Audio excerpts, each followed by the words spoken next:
Hi everyone, I am Kavita, nursing officer at AIMS Rishikesh, and I welcome you all to Nidhi Chauhan AIMS Rishikesh channel. Student, जैसा कि आप सब लोग जानते हैं कि आपकी निधि मैम आप लोगों के लिए इस चैनल पे बहुत यूज़फुल और इन्फॉर्मेटिव वीडियोस डालती रहती हैं जो कि रिलेटेड होती हैं नर्सिंग से।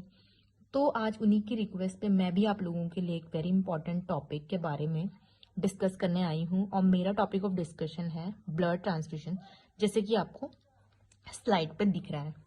तो let's start the topic blood transfusion.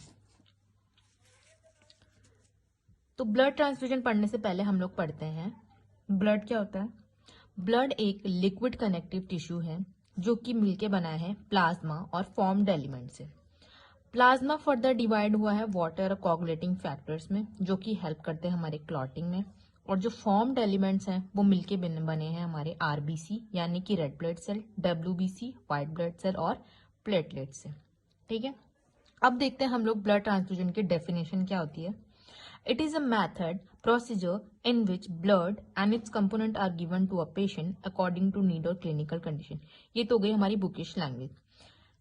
तो नॉर्मल लैंग्वेज में अगर हम ब्लड ट्रांसफ्यूजन की डेफिनेशन देखते हैं, यानी कि एक ऐसा मेथड है जिसमें कि हम लोग ब्लड और उसके जितने भी कंपोनेंट्स हैं, जैसे कि कंपोनेंट्स हम लोगों ने पढ़े, ये plasma, red blood cell, WBC, platelets वगैरह क्या करते हैं, देते हैं या फिर चढ़ाते हैं पेशेंट को उसकी नीड के अकॉर्डिंग या फिर उसकी किसी भी क्लिनिकल कंडीशन के अकॉर्डिंग। ओके स्टूडेंट्स, नेक्स्ट हम लोग पढ़ेंगे अब ब्लड ट्रांसफ्यूजन के कंपोनेंट्स क्या क्या होते हैं। तो ब्लड ट्रांसफ्यूजन के कंपोनेंट होते हैं हमारे पास होल ब्लड, उसके बाद होता है पीआरबीसी यानी कि packed red blood cells, platelets जो कि फर्दर डिवाइड होता है हमारे पास रैंडम डोनर प्लेटलेट में, सेकेंड वो डिवाइड होता है सिंगल डोनर प्लेटलेट में।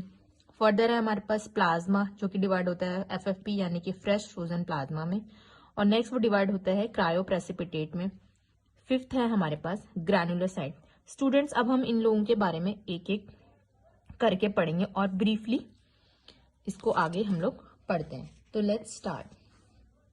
सबसे पहले स्टूडेंट हम लोग पढ़ते हैं किसके बारे में, होल ब्लड के बारे में। होल ब्लड क्या होता है, when complete blood and its component are transfuse it is called as whole blood transfusion.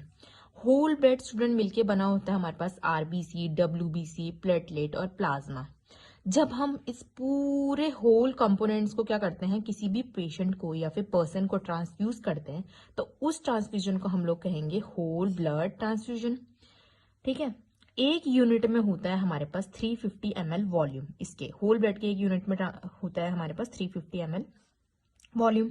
इसका ट्रांसफ्यूजन टाइम होता है हमारे पास 2 से लेकर 4 आवर्स।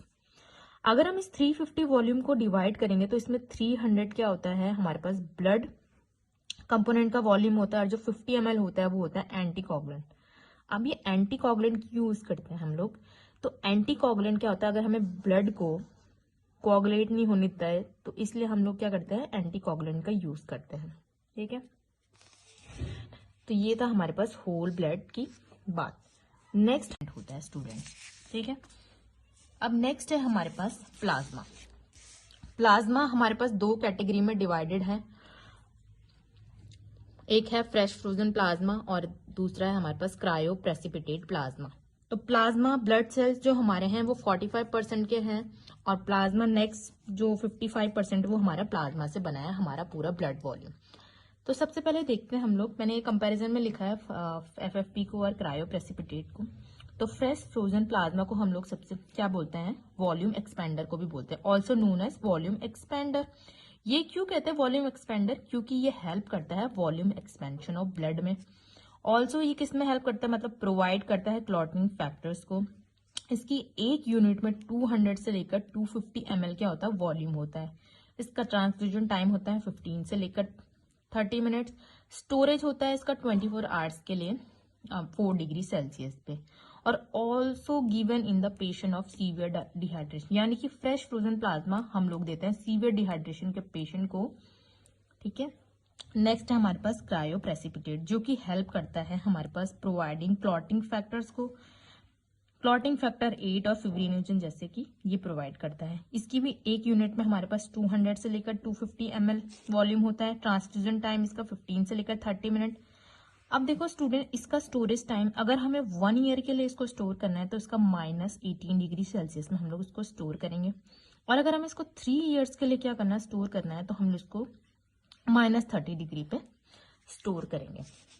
ओके स्टूडेंट्स, नेक्स्ट है हम लोग बात करते हैं जो अभी हम लोगों ने प्रिजर्वेशन ऑफ ब्लड कंपोनेंट्स पढ़ा, उसको मैंने एक ही पेज में कंपाइल करके लिखा है ताकि आप लोगों को इजीली वो याद रह सके। पहला है होल ब्लड का, जिसको हम लोग करते हैं 1 से लेकर 1 या फिर 2 से लेकर 6 डिग्री सेल्सियस पे, 21 से लेकर 35 डेज तक। रेड ब्लड सेल को 1 या फिर 2 से लेकर 6 degree Celsius for 42 days. Cryo precipitate को 18 डिग्री सेल्सियस फॉर 1 ईयर्स और 30 degree Celsius for 3 years. Plasma को करते हैं -18 degree Celsius for 1 year. Platelet को करते हैं 20 से लेकर 24 डिग्री सेल्सियस फॉर 5 डेज, यानी कि रूम टेम्परेचर पे। इसके आगे स्टूडेंट हम लोग बात करेंगे कि क्या क्या हमारे पास नर्सिंग रिस्पॉन्सिबिलिटीज होती हैं ब्लड ट्रांसफ्यूजन वाले प्रोसीजर में, और क्या क्या हमारे पास इसके कॉम्प्लिकेशन आते हैं, उसका हम लोग देखेंगे स्टूडेंट पार्ट 2 में। So stay tune. Thank you.